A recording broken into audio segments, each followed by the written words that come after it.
Kami mengagungkan Engkau sebagai pencipta, tetapi kami merendahkan manusia yang Kau cipta. Kami menjunjung tinggi damai sejahtera, namun seringkali bukan jalan damai yang kami tempuh.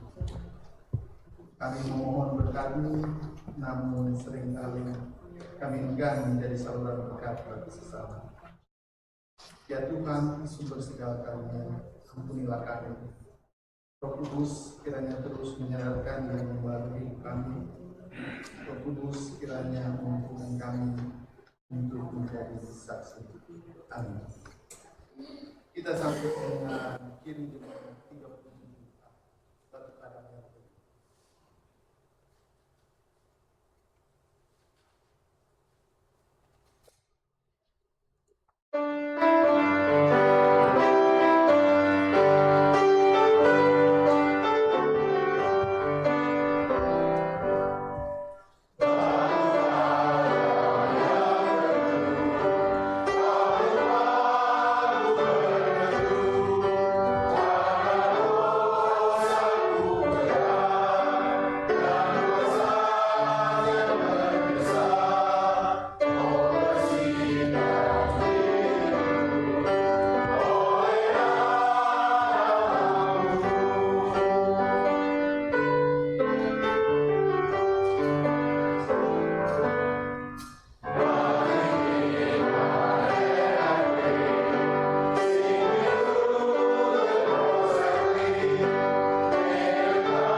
Saudara dikasihi Tuhan, setelah kita mengaku dosa kita di hadapan Tuhan, maka sekarang dengarlah berita anugerah yang dinyatakan bagi kita sekalian, sebagaimana terdapat dalam kitab Yesaya pasal 44 ayat yang ke-22. Aku telah menghapus segala dosa pemberontakanmu seperti kabut diterbangkan angin, dan segala dosamu seperti awan yang tertiup. Kembalilah kepadaku, sebab aku telah menebus engkau. Berdasarkan firman Tuhan ini, maka sebagai pelayan Yesus Kristus kami memberitakan bahwa pengampunan dosa telah berlaku di dalam nama Bapa dan Anak dan Roh Kudus. Kita menyanyi kita bakti nomor 40.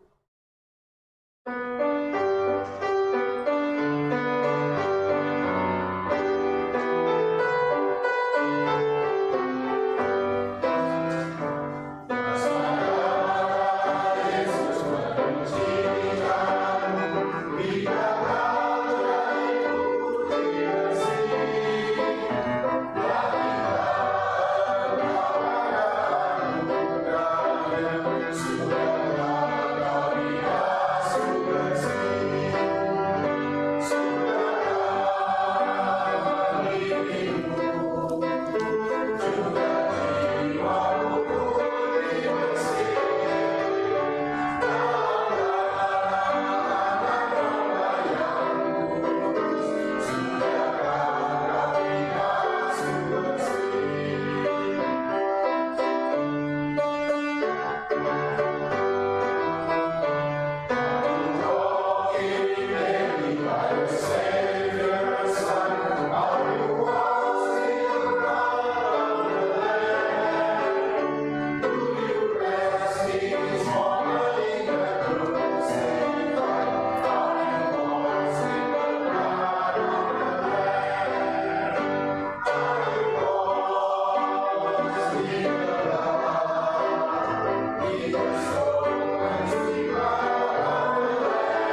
Kita akan mendengar amanat hidup baru sebagaimana dinyatakan dalam kitab Yeremia pasal yang ke-17 ayatnya yang ke-5 sampai dengan ayat yang ke-8.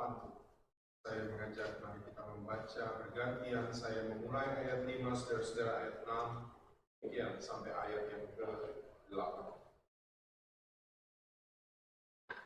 Inilah firman Tuhan. Terkutuklah orang yang mengandalkan manusia, yang mengandalkan kekuatannya sendiri, dan yang hatinya menjauh daripada Tuhan.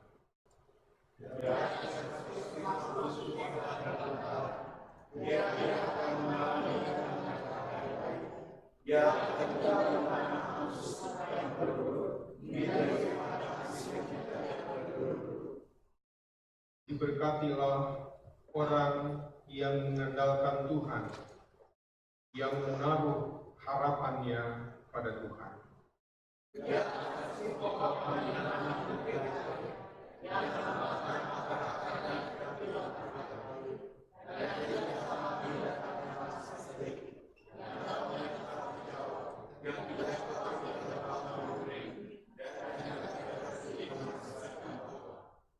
Demikianlah amanat hidup baru. Kiranya Roh Kudus menolong kita mewujudkan kemuliaan Allah dalam hidup kita dan di seluruh dunia.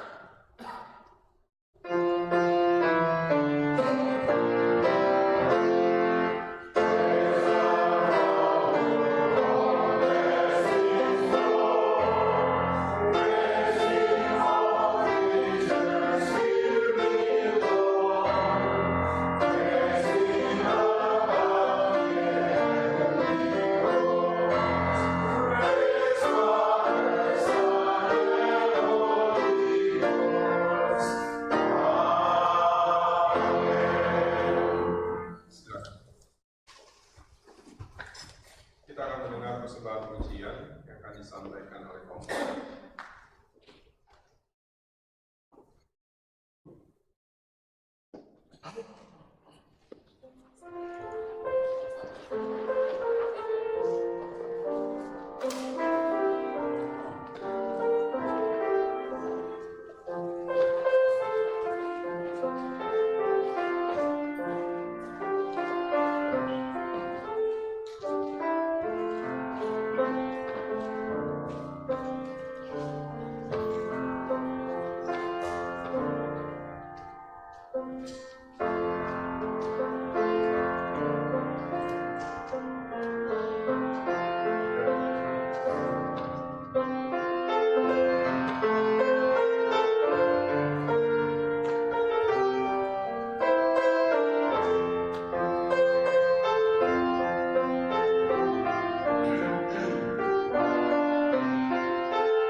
Terima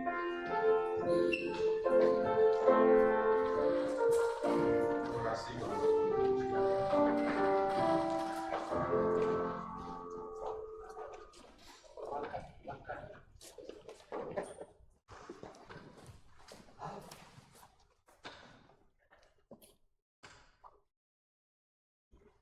Kita masuk dalam pemberitaan firman dan pelayanan sakramen. Karena itu mari kita siapkan hati dan pikiran kita. Kita berdoa. Ya Bapa Maha Kudus, dalam kelemahan dan dalam ketidaksucian kami menghampiri dengan menyadari keberadaan kami, maka kami sangat membutuhkan uluran tangan Tuhan untuk dapat mewarnai kehidupan kami. Dan kami yakin itu juga datang kepada kami melalui firman yang Kau dengarkan bagi kami. Karena itu pimpin kami dalam terang kuasa Roh Kudus, agar kami mampu untuk memahami dengan baik maksud dan kehendak Tuhan. Dan terlebih dalam kuasa Roh Kudus, maka firman-Mu akan mentransformasi kehidupan kami. Kami memandang apapun yang terjadi dalam kehidupan ini bukan dari kacamata diri kami saja, tetapi kami melihatnya dari sudut pandang Tuhan. Karena itu ya Tuhan, bersabdalah bagi kami, karena kami telah sedia untuk mendengarkan firman. Dalam nama Tuhan Yesus, firman yang hidup, kami berdoa. Amin.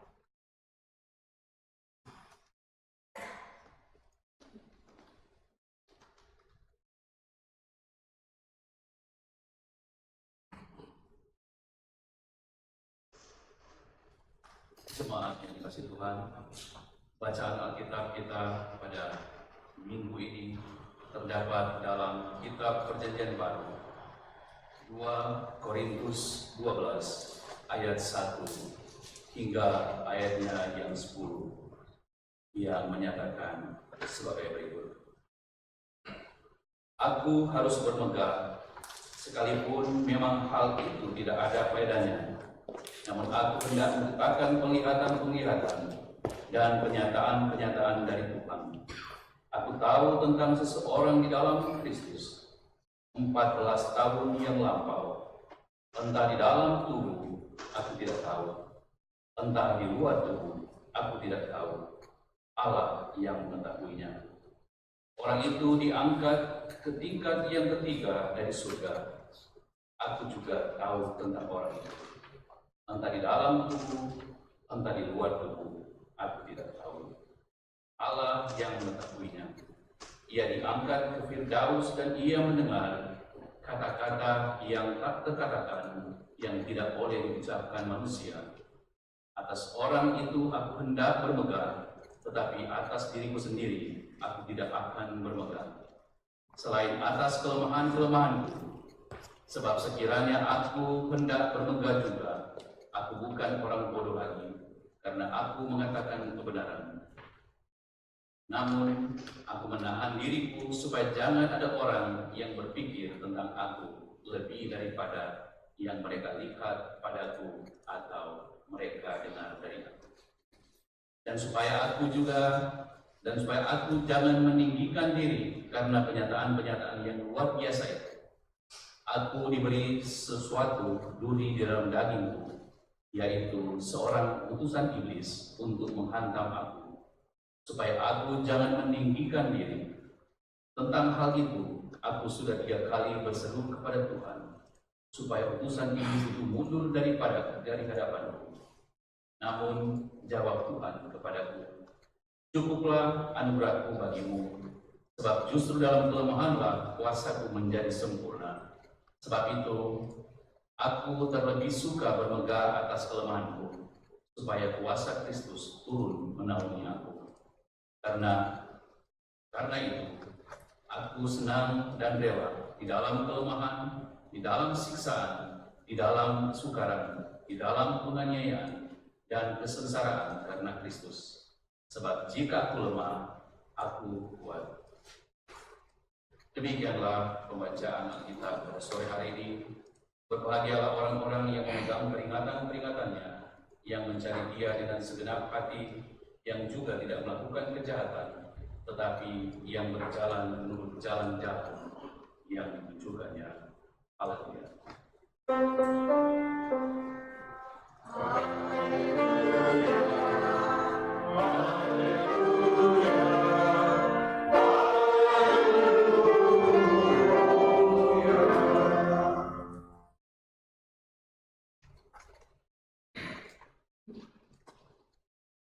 Bapak Ibu dan saudara-saudara dikasihi Tuhan, Shalom. Lagu yang tadi kita nyanyi, Bapak-bapak nyanyikan, ya, itu salah satu lagu yang saya senang sekali.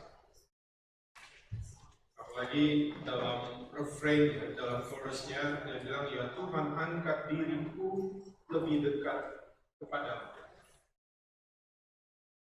Bapak Ibu, kalau kita diangkat untuk lebih dekat kepada Tuhan, ada sesuatu yang pasti berubah dalam hidup kita. Bahwa ketika kita diangkat, berarti pandangan kita akan berbeda dengan kita berada di bawah. Itu sesederhana itu. Ketika kita berada di bawah, dengan kita berada di atas, maka akan berbeda. Maka ada orang bilang ada helicopter view. Makanya kalau penjahat-penjahat seringkali dikejar polisi, kadang-kadang lebih mudah dicari dengan helikopter membantu dari atas. Nah, jika diri kita diangkat Tuhan mendekat, maka kita akan punya sebuah perspektif yang baru dalam menjalani kehidupan. Ya. Nah,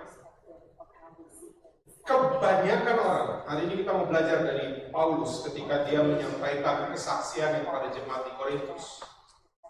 Kebanyakan orang tidak pernah ingin kelemahannya diketahui oleh banyak orang. Contoh ya, kalau saya lagi bersama dengan teman-teman atau dengan saudara atau dengan istri saya, kemudian kami lagi makan di rumah makan, mau difoto, fotonya diambil dari samping. Maka langsung yang saya lakukan adalah tarik nafas. Kenapa saya tarik nafas? Supaya family pack-nya nggak kelihatan. Atau jika kita tahu angle muka kita kiri lebih kelihatan lebih baik daripada kanan, maka ketika mau foto dia pasti langsung ke sini. Oh, di kanan, dia balik ke kiri. Kenapa? Supaya angle-nya kelihatan kiri, baru dia gini. Gak mau kelihatan apa yang menurut dia kurang baik. Apalagi kalau orang terkenal. Maka Bapak Ibu jangan heran, orang-orang terkenal seringkali banyak menutupi kelemahan-kelemahan mereka dengan berbagai cara.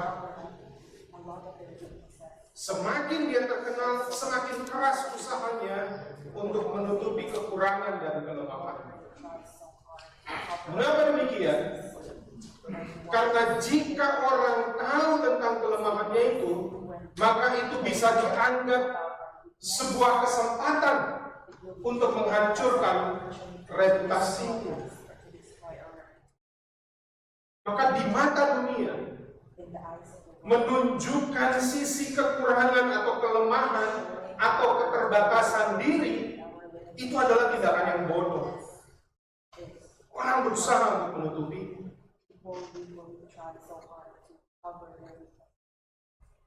Tapi Paulus tidak demikian dalam bacaan kita.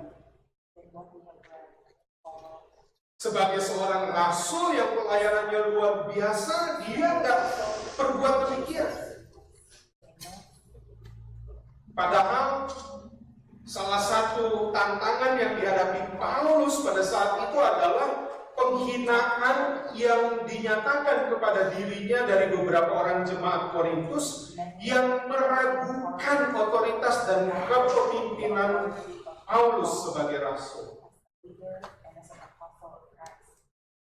Tapi dalam suratnya kita lihat tadi ya, dalam bacaan kita, ia bercerita kepada jemaat di Korintus tentang apa yang dia alami. Ini dia bilang 14 tahun lalu, berarti dia sudah melayani Yesus sebagai rasul 14 tahun. Yang di awal tadi, pasal 12 ayat 1, 2, 3, 4, dia menceritakan bagaimana perjumpaan dia dengan Yesus pada saat dia mau pergi ke Damaskus. Damaskus atau Damsyik itu sama. Cuma kalau orang di Maryland lebih kenal Damaskus, karena Damaskus itu sebelum Clarksburg. Oh, sesudah Pak, dari sini, iya, orang Damaskus yang kasih tahu.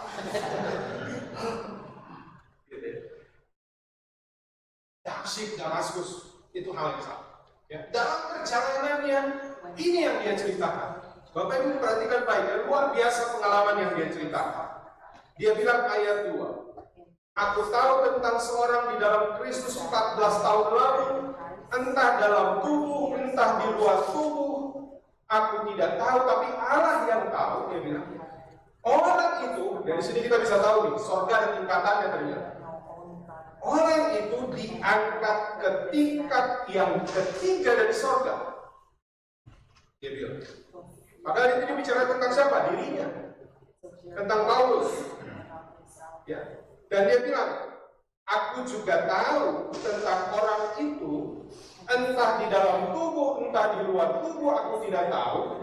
Allah yang mengetahuinya. Dia bilang, surga tingkat ketiga, ayat 4 dia bilang apa? Ia diangkat kemana? Firdaus. Bapak Ibu, kalau kita baca ini, ia diangkat ke Firdaus. Mari ingat kejadian di kayu salib.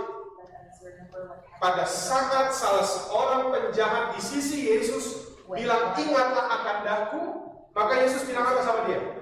Hari ini juga engkau bersama aku kan berada di. Nah, ternyata Paulus mengalami. Dia ceritakan tentang apa yang terjadi. Dan orang akan merasa bahwa ceritanya ini kok hebat. Bapak Ibu, di Indonesia itu banyak orang yang senang kalau pendetanya udah pernah ke surga. Wah iya. Apalagi ke surganya naik turun, naik turun, naik turun. Senang. Itu orang yang ngomong pendetanya ngomong apa aja. Haleluya. Senang banget. Ya, saya kadang-kadang berpikir, wah seneng banget ya, pendeta naik surga turun, naik lagi surga turun, naik lagi surga turun. Yesus naik, ya belum turun. Mari kita berpikir dengan baik kan ya. Ya, nah, jadi orang kalau benar, orang punya ke surga, wow itu luar biasa. Ya. Oh, itu sebuah pengalaman yang tidak banyak orang bisa miliki. Dan Paulus menceritakan itu kepada jemaat di Korintus, dan itu bisa membuat orang wow. Tapi selain itu, Paulus nggak cuma cerita itu. Dia bilang Tuhan mengangkat dia ke Firdaus. Tetapi dia juga menceritakan sesuatu yang lain. Dalam suratnya ini dia menceritakan bagaimana dia memiliki duri dalam daging. Ada banyak yang menafsir tentang duri dalam daging ini, tapi ada yang mengatakan bahwa ini sakit yang dialami oleh Paulus. Dan untuk duri dalam daging ini, Paulus berdoa kepada Tuhan 3 kali. Dan Paulus meyakini bahwa ini adalah utusan iblis yang mencoba untuk menghancurkan dia. Bapak Ibu bayangkan ya, kalau kita tahu bahwa ada utusan iblis yang mencoba untuk menghancurkan, maka orang pasti percaya meminta kepada Tuhan. Tuhan lebih besar kuasanya daripada iblis. Tetapi Paulus sampai bilang 3 kali dia berdoa. Tetapi apa jawaban Tuhan? Cukuplah kasih karunia Tuhan, kasih karuniaku bagimu. Bayangkan seorang rasul yang dipakai Tuhan luar biasa. Saya mau ajak Joshua bisa tampilkan nggak Kisah Rasul 19 ayat 11 dan 12. Bapak Ibu lihat ya, bagaimana kisah tentang Paulus. Kisah Rasul pasal 19 ayat 11 dan 12. Ya. Oleh Paulus Allah mengadakan mujizat-mujizat yang luar biasa. Terus bahkan Bapak Ibu bayangkan, orang membawa sarung atau kain yang pernah dipakai Paulus dan meletakkan di atas orang yang sakit, maka lenyaplah penyakit mereka dan keluarlah roh-roh jahat. Ini yang dialami Paulus. Dia menyembuhkan orang, tetapi sakit di dalam dirinya. Tuhan bilang, cukup kasih karunia.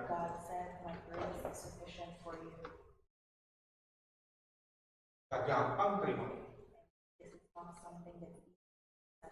Dia bisa bilang, Tuhan, kalau Engkau nggak angkat ini, apa kata? Saya bisa dipakai melenyapkan penyakit orang lain, tapi saya sendiri sakit nggak sembuh.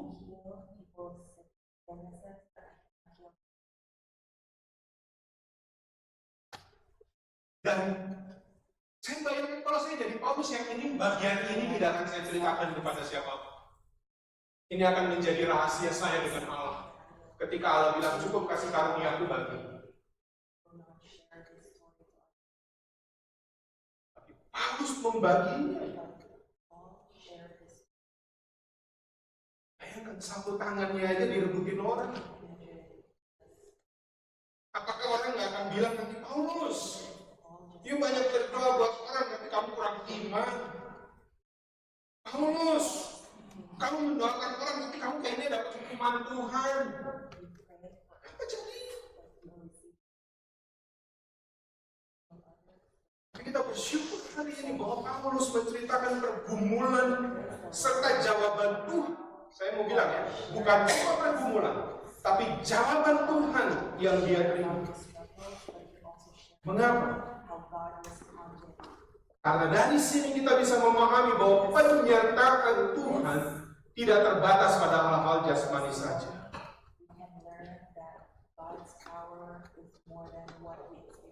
Yang kedua, kita belajar bahwa walaupun ada duri dalam daging, saya nggak tahu, kita semua bisa mengalami ini.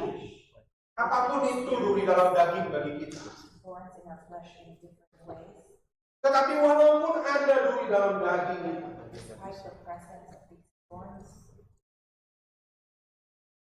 yakinlah bahwa kita akan tetap dapat bertumbuh dan bertumbuh. Karena kasih karunia Tuhan cukup bagi kita. Dan yang ketiga, kita tahu bahwa kuasa Tuhan justru mengalir dan dinyatakan sempurna saat kita dalam kelemahan. Saya ambil contoh. Tidak mudah waktu dulu saya ketika membaca bagian ini untuk memahami perkataan Paulus. Dia bilang begini, justru jika aku lemah, maka aku kuat. Lemah sama kuat itu kan kebalikannya. Ya. Mari bayangkan, jika aku panas, maka aku dingin. Kan bingung kita. Tetapi dia bilang, ketika aku lemah, di situ aku kuat. Dan saya menganalogikannya begini. Anak saya Joshua dulu paling takut sama ondel-ondel. Bapak Ibu pernah orang yang di Jakarta yang tahu ondel-ondel. Saya lupa kalau saya kasih fotonya bisa muncul di sini. Ondel-ondel itu kesenian dari Betawi, Jakarta, boneka yang besar, yang satu warnanya merah. Nah iya, dia lagi pakai batik ondel-ondel sekarang di Jakarta. Nanti kalau Bapak Ibu lihat. Tapi ondel-ondel itu yang satu merah, yang satu putih, biasanya sepasang. Itu besar dan ada orang di dalamnya. Jadi kalau ada musiknya, nah, dengan cepat Joshua Simbolon kasih gambarnya ini ondel-ondel. Kalau dia udah ada musik ondel-ondel ini, orangnya cuma ini. Nah, ini nih. Itu musiknya masih di mana, baru kedengaran sedikit aja Joshua sudah lari.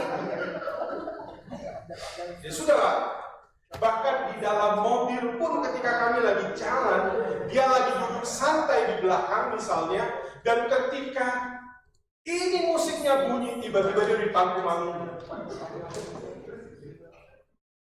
Masih ingat ya? Dia paling takut ya.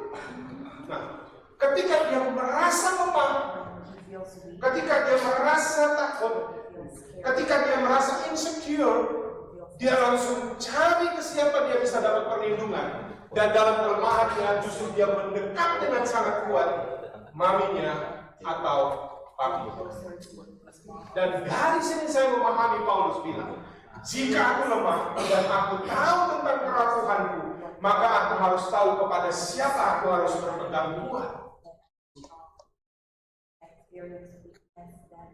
Dan Paulus bilang, ketika Tuhan bilang cukuplah kasih karuniaku bagimu, dan Paulus tahu, karena dia tahu dia bisa bilang, jika aku lemah, maka aku kuat.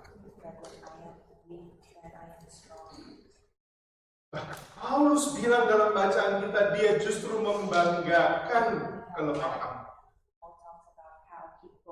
Supaya apa? Dalam bacaan kita, di ayat 7 dia bilang, supaya aku jangan meninggikan diri karena kenyataan yang luar biasa.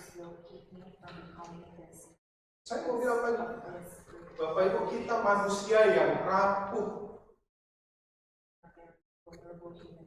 Kita bukan orang sempurna. Justru kita mesti mengakui kelemahan dan kerapuhan kita, sehingga kita tahu bahwa kita butuh Sang Maha Kuasa. Dan dalam kerapuhan kita, ketika kita mengakuinya, dan kita akan tahu sikap apa yang harus kita ambil. Maka ketika aku lemah, aku akan pergi dengan segera kepada penolongku, dan aku akan mendekatnya dengan sangat kuat, dan aku tahu di sana aku mendapatkan perlindungan. Bayangkan Bapak Ibu, ya Paulus sangat bergumul dengan duri dalam dagingnya. Berulang kali dia memohon kepada Tuhan supaya hal ini diangkat dari dirinya. Namun Paulus akhirnya tunduk pada otoritas Tuhan. Dan Tuhan bilang, my grace is enough for you, for my power is made perfect in weakness. Berdasarkan pemahaman ini kita dapat mengasumsikan bahwa Paulus menerima jawaban Tuhan ini dengan kesadaran pentingnya ketergantungan kita dan kepercayaan kita pada kasih karunia dan kuasa Tuhan.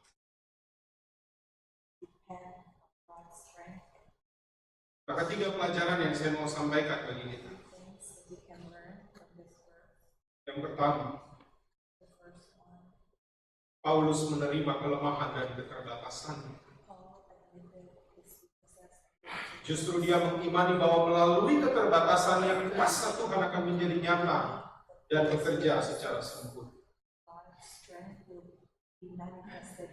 Paulus sebagai seorang rasul yang mengalami berbagai cobaan dan penderitaan dalam pelayanannya. Ia menyadari bahwa kelemahan dan keterbatasannya adalah kesempatan bagi kuasa Tuhan bekerja secara adil. Dia merespons dengan rendah hati dan menerima kasih karunia Tuhan dengan ucapan syukur. Dan dia menerima kuasa Tuhan dalam setiap situasi yang dihadapi. Pelajaran yang kedua, ada transformasi melalui kelemahan. Bacaan ini mengajarkan kita bahwa dalam kelemahan kita kuasa Tuhan menjadi sempurna. Tidak perlu menyangkali kelemahan dan kerapuhan kita. Kita harus menerima dan mengakui.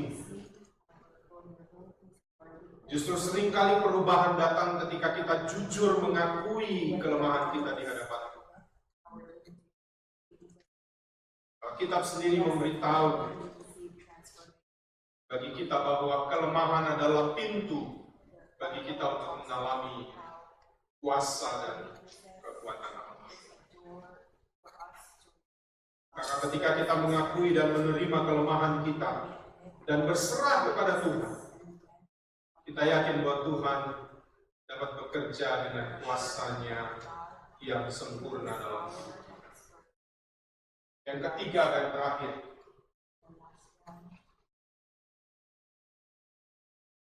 when God doesn't make sense, ketika Tuhan tidak masuk dalam akal pikiran kita seperti yang dialami Paulus. Seringkali kita nge-push Tuhan untuk ikut apa cara berpikir kita. Paulus coba lakukan itu, makanya dia berdoa 3 kali.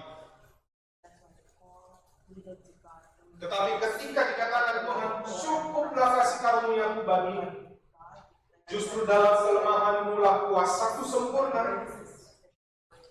Paulus menerimanya dan dia bilang, ketika Tuhan tidak bisa masuk dalam akalnya, tetapi dia yakin bahwa kuasa Tuhan akan menyertai. Dalam hidup ini banyak hal mungkin tidak bisa kita pahami. Tuhan, kenapa ini terjadi? Tuhan, mengapa itu terjadi? Tapi justru di dalam kelemahan kita akan melihat bagaimana kuasa Tuhan bekerja. Dan bukan hanya kita yang melihat, tapi orang lain juga melihat dalam kelemahan kita. Ternyata ada kuasa yang tidak kelihatan yang memberikan kita kemampuan untuk tetap bertahan. Dan itulah persikatan. Saya bilang kelemahan kita bisa menjadi kesempatan bagi Tuhan untuk mengubah kita. Kelemahan kita bisa menjadi kesempatan kita melihat kuasa Tuhan bekerja dalam diri kita. Dan dalam kelemahan kita, itu akan menunjukkan kemuliaan Tuhan melalui hidup kita sekalian. Tuhan memberkati.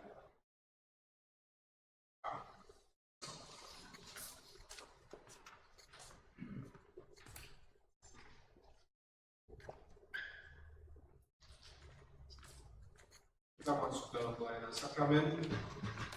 Dengarlah penetapan perjamuan sebagaimana yang dinyatakan dalam Injil Matius pasal 26 ayat 26 sampai dengan 29. Dan ketika mereka sedang makan, Yesus mengambil roti, mengucap berkat, memecah-mecahkannya, lalu memberikannya kepada murid-muridnya, dan berkata, ambillah, makanlah, inilah tubuhku. Sesudah itu ia mengambil cawan, mengucap syukur, lalu memberikannya kepada mereka dan berkata, minumlah kamu semua dari cawan ini. Sebab inilah darahku, darah perjanjian yang ditumpahkan bagi banyak orang untuk pengampunan dosa. Akan tetapi aku berkata kepadamu, mulai dari sekarang, aku tidak akan minum lagi hasil pokok anggur ini, sampai pada hari aku meminumnya, yaitu yang baru, bersama-sama dengan kamu dalam kerajaan Bapa. Mari kita satu. Ya Bapa Maha Kudus, Pencipta dan Raja semesta, Kami bersyukur dan memuliakan nama-Mu, sebab kami percaya bahwa roti dan anggur dalam cawan ini adalah lambang tubuh dan darah Tuhan Yesus. Melalui roti dan anggur dalam cawan ini, Engkau mempersatukan kami dengan Kristus, agar kami beroleh pengampunan dosa dan hidup baru yang kekal, untuk memaklumkan kerajaan-Mu dan kebesaran pengasihan-Mu bagi dunia ini, dan menjadikan kami milik-Mu.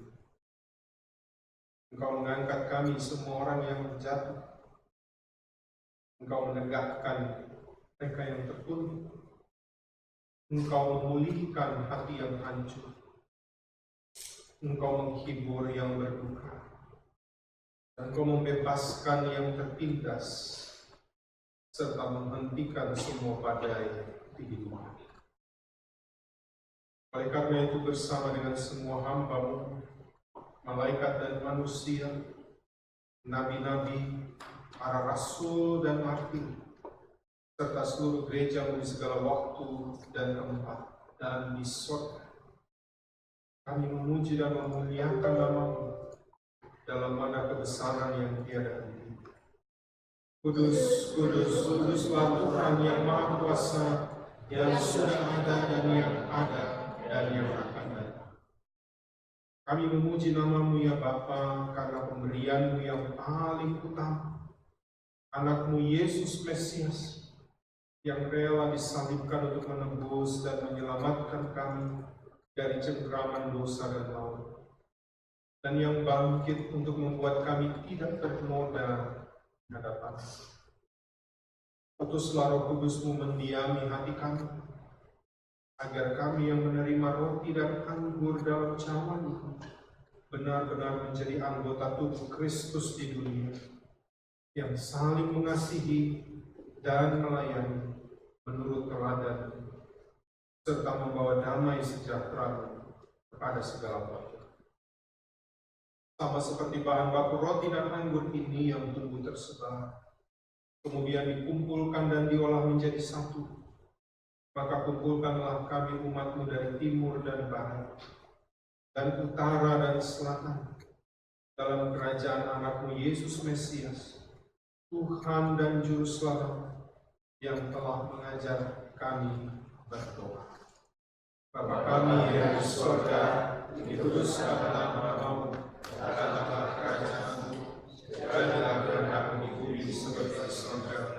Berikanlah kami pada hari ini makanan kami yang secukupnya, dan ampunilah kami akan kesalahan kami, seperti kami juga mengampuni orang yang bersalah kepada kami. Dan janganlah membawa kami dalam pencobaan, tapi lepaskanlah kami daripada yang jahat. Karena Engkau yang punya kerajaan dan kuasa dan kemuliaan sampai selama-lamanya. Amin.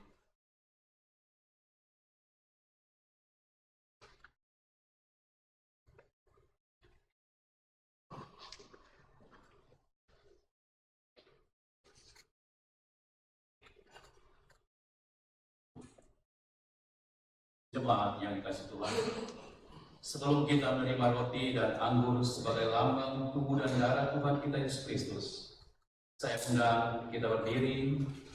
Kita akan mengaku iman percaya kita menurut pengakuan iman rasuli. Hendaklah setiap hati dan mulut masing-masing berkata, aku percaya kepada Allah, Bapa yang Maha Esa, dan kepada Yesus Kristus, Anaknya Tuhan Allah kita, yang akan dari Roh Kudus, lahir dari anak Maria, yang berkisah secara manusia, disalibkan dan turun ke dalam kerajaan, akhirnya kita bangkit naik surga, surga keselamatan, Bapa yang Maha Esa, dan sana dan ini kalau hidup dan aku percaya pada Roh Kudus, gereja kudus dan persekutuan kudus, pengampunan dosa, kebangkitan dari hidup kekal. Jemaat dipersilakan. Kita sambut dengan Kidung Jemaat 144 bagian B, Suara Yesus. Udah.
supaya kita dipelihara dengan roti sorgawi yakni Yesus Kristus. Maka janganlah kita melekat pada roti dan anggur yang kelihatan ini, melainkan hendaklah dalam iman kita mengarahkan hati dan pikiran kita kepada Yesus Kristus, Juru Selamat kita. Carilah perkara yang di atas, di mana Kristus ada, duduk di sebelah kanan Allah. Amin. Jemaat Tuhan, marilah, karena segala sesuatu sudah tersedia bagi kami.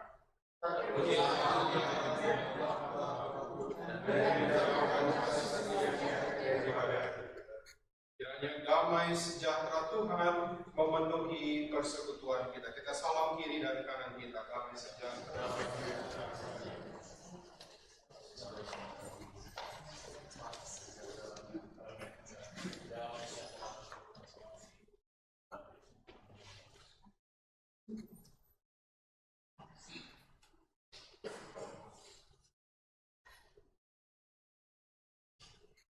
Tuhan, roti yang dipecah-pecahkan ini adalah lambang persekutuan kita dengan tubuh Kristus.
Jemaat yang dikasihi Tuhan, ingat dan percayalah bahwa tubuh Tuhan kita Yesus Kristus telah terpecah-pecah di atas kayu salib sebagai penebusan atas segala dosa-dosa kita.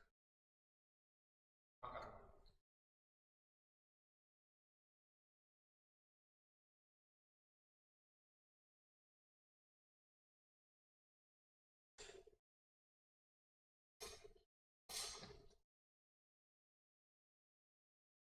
Cawan berisi anggur yang kita pakai untuk mengucap syukur ini adalah lambang persekutuan kita dengan darah Kristus.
Tuhan, ingat dan percayalah bahwa darah Tuhan kita Yesus Kristus telah tertumpah di atas kayu salib untuk menyucikan kita dari dosa dan kejahatan. Minumlah.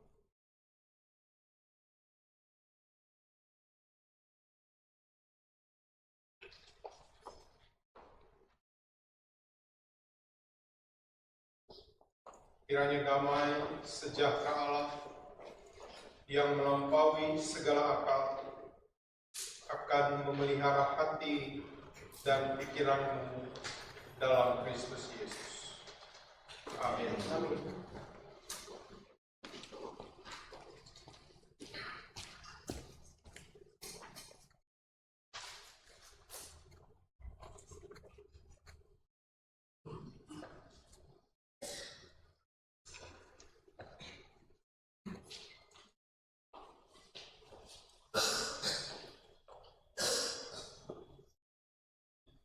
Mari kita berdoa. Kami bersyukur untuk firman yang sudah Tuhan taburkan kepada kami.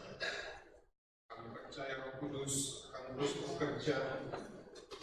Firman-Mu tidak akan menjadi sia-sia, tetapi bagaikan benih yang akan terus bertumbuh dan berbuah untuk kemuliaan Tuhan.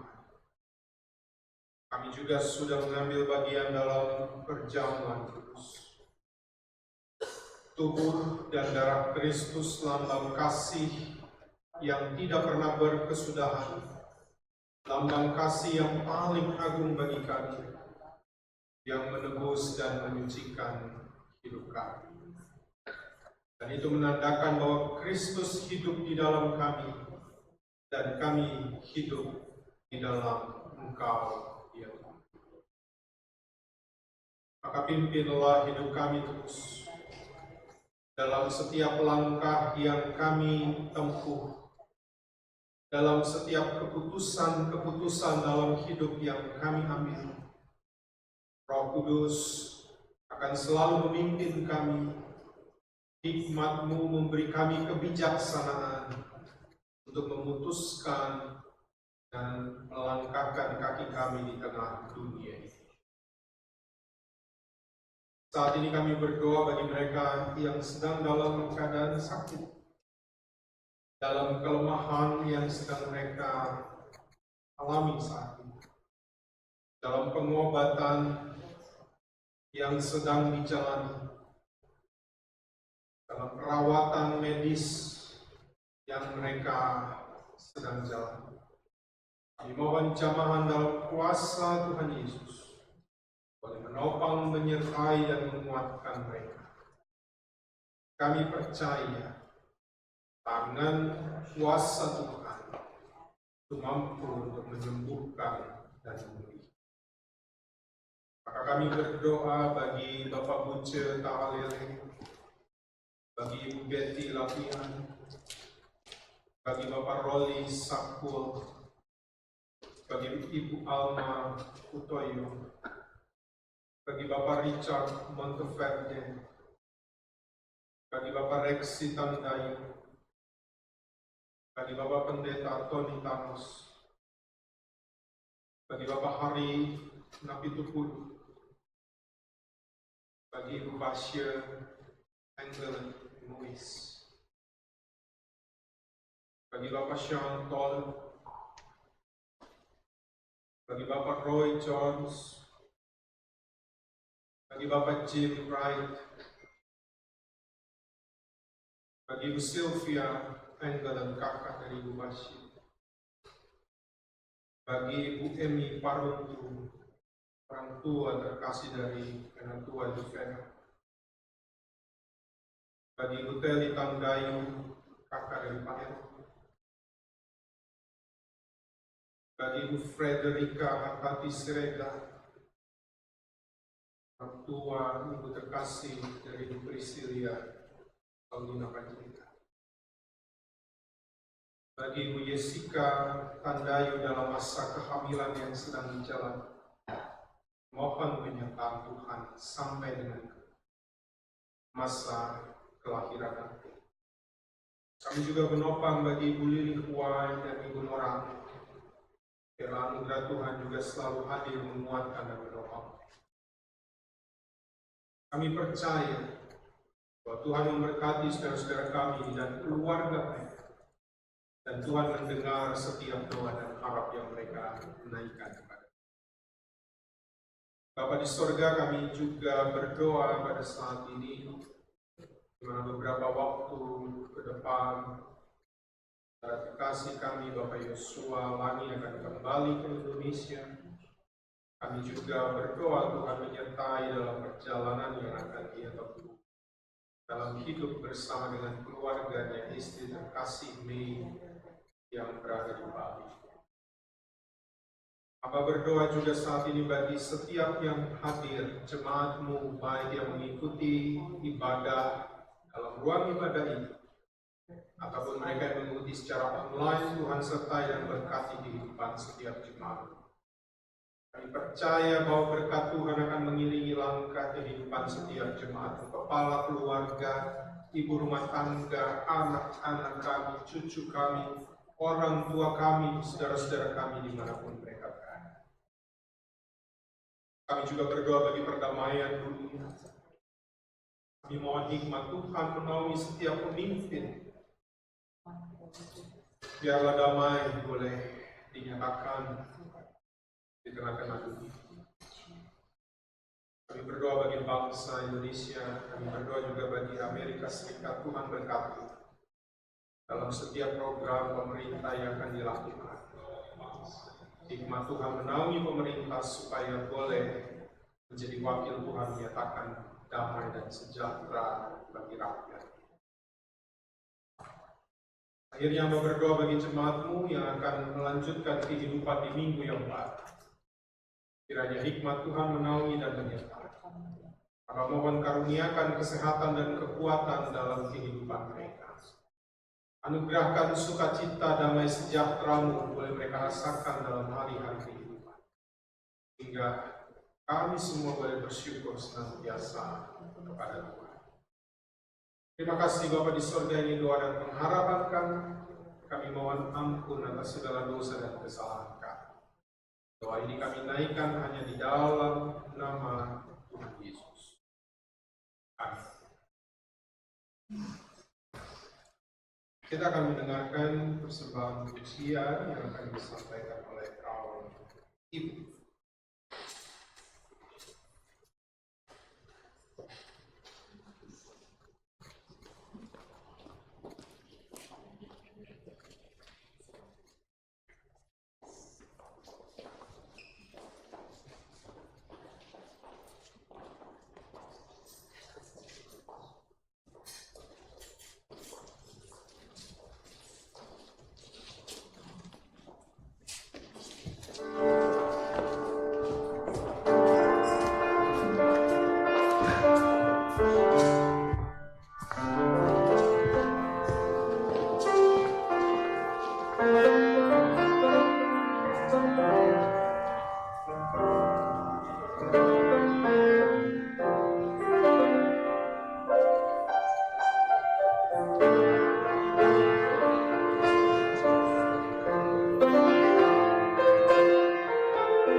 Terima kasih kamu wanita. Jemaat Tuhan, marilah kita memberikan persembahan sebagai tanda syukur kepada Tuhan yang tidak pernah melupakan janji-Nya. Ingatlah pesan Alkitab dalam Mazmur 96 ayat 8 yang menyatakan, berilah kepada Tuhan kemuliaan namanya, bawalah persembahan dan masuklah ke pelatarannya. Tuhan memberkati saudara. Sambil kita memberikan persembahan, kita akan diiringi oleh Kirim Jemaat NKB 197, besarlah untuk. Kita akan menyanyikan baik pertama, habis itu bawa persembahan, sebuah persembahan kita akan meneruskan dengan baik yang kedua.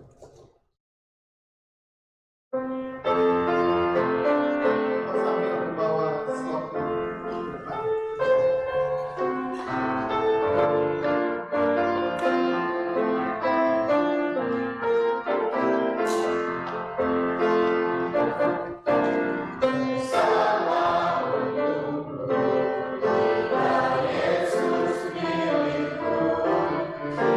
Suka jiwa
kita berdoa.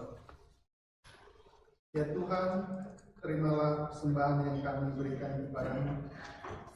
Kiranya persembahan kami ini menyenangkan hatimu dan menjadi persembahan yang harum bagi hormat dan kemuliaan nama-Mu. Berkatilah persembahan ini agar dipakai untuk pekerjaan yang menyatakan kuasa dan kasih-Mu di dunia ini serta menjadi alat untuk memperluas kerajaan-Mu. Kami berdoa dan bersyukur di dalam nama Tuhan Yesus. Amin. Kita masuk dalam warta Jumat.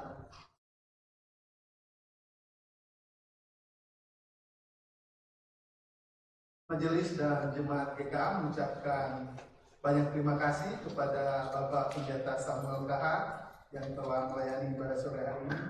Tuhan Yesus memberkati Bapak Pendeta Samuel dan keluarga. Dan juga kepada pianis Bapak Ulum Tanoto yang telah melayani kita pada sore hari ini. Tuhan Yesus memberkati bersama keluarga. Juga kepada Saudari Yeli yang telah menjadi translator dalam ibadah minggu ini. Tuhan Yesus memberkati. Terima kasih juga buat tim IT yang telah membantu dalam ibadah minggu ini. Tuhan Yesus memberkati. Thank you Joshua and Ruben and Joshua Junior juga. Joshua K.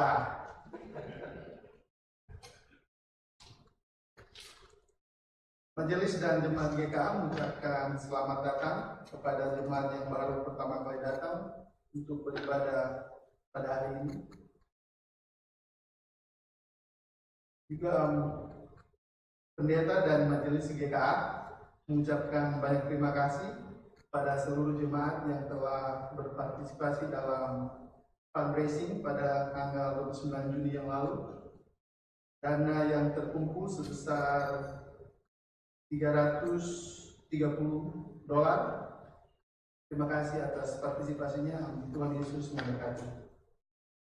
Dan Bible study pada minggu ini akan dilaksanakan pada hari Rabu tanggal 10 Juli pukul 19.00 melalui aplikasi Zoom. Nah, apabila ada anggota jemaat yang membutuhkan pelayanan doa, kunjungan atau counseling, harap menghubungi majelis jemaat atau Bapak Pendeta. Terima kasih. Tuhan Yesus memberkati.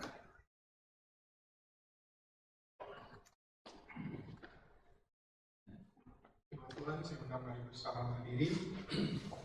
Sebagai tanda kesediaan kita untuk diutus Tuhan masuk ke dalam dunia, mari kita taat memikul salib, melakukan kebenaran, kita menghadapi pergumulan dan beban berat yang kita miliki bersama dengan Tuhan yang setia. Dan percayalah bahwa Dia tetap dekat, tiada tangis dan hati sedih yang tidak dimengerti olehnya, dan dalam kelemahan kita, kuasa Tuhan akan menjadi sempurna. Kita menyanyi bersama sebelum menerima berkat Tuhan dari pelengkap Kidung Jemaat 140.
Jemaat Tuhan, arahkanlah hati dan pikiranmu kepada Tuhan. Pergilah dalam damai sejahtera Tuhan dan terimalah berkat-Nya. Tuhan memberkati engkau dan melindungi engkau. The Lord bless you and keep you. Tuhan menyinari engkau dengan wajah-Nya dan memberi engkau kasih karunia. The Lord make His face shine on you and be gracious to you.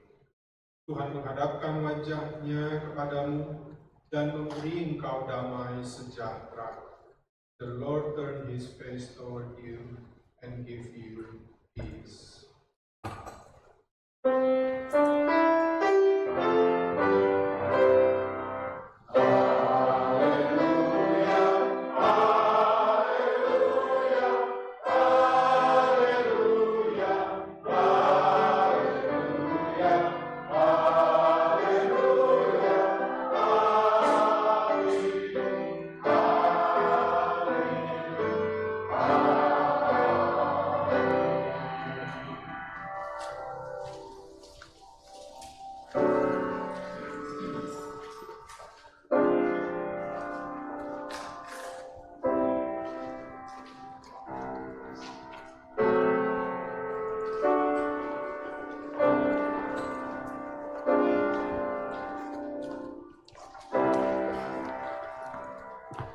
Kasih banyak ya. Terima kasih Josh.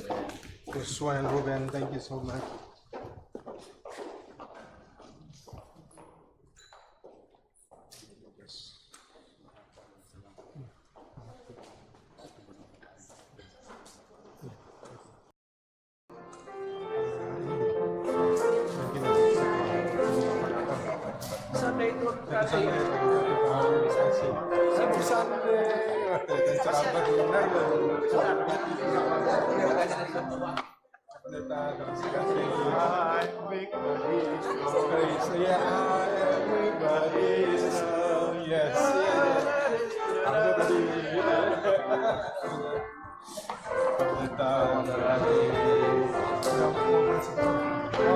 Baru Kamis nanti pas pulang. Terima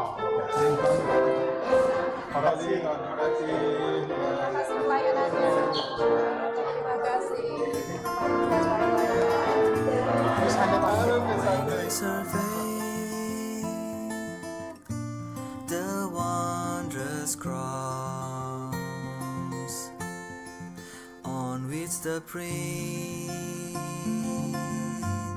of Glory died. My riches gain I count but loss, and for content on all my prize.